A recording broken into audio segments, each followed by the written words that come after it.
I call it my failing up. I had sometimes you fail up, you starting all over, you don't know what you're doing, and not knowing what you're doing sometimes is the best. Well, I had a first business. I was a talent manager. I had a common thread when I started businesses is usually I had no idea what I was doing.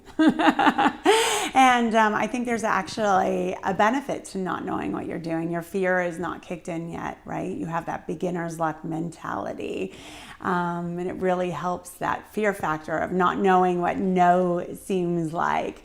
And early on, I loved working. So when I was young and I was 14, I couldn't wait to get a job, if it was at the local like ice cream shop, kids store.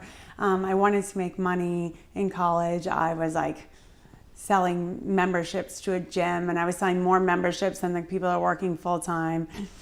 So I couldn't wait to start working. So I ended up, my first job as an employee, I was a talent agent when I was 23.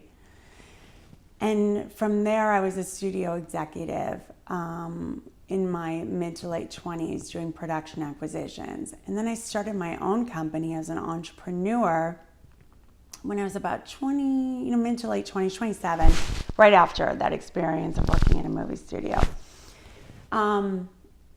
And even though I felt like I knew a lot, I felt probably a little overconfident when I left the movie studio.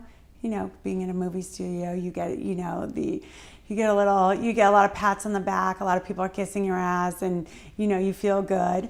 And then I had gone to the other side, being a talent manager, representing writers, directors, and producers, and I was making only a percentage, so I had to hustle. And so that was my first, business on my own.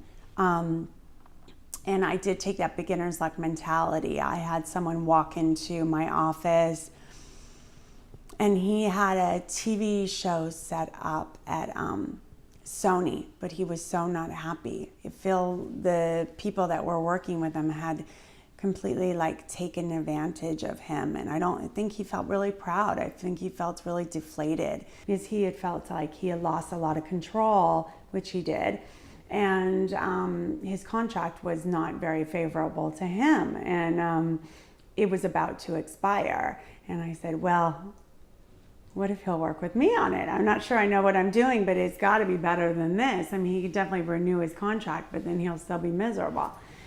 So I said, well, why not take a chance with me? Let's see if we can do it. And we won't kill that deal. Let's just go see if we can get another one.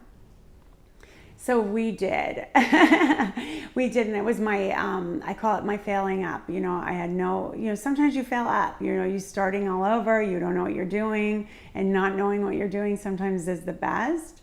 And in that case, the guy that was running the studio in development, in creative development, used to be an actor I represented.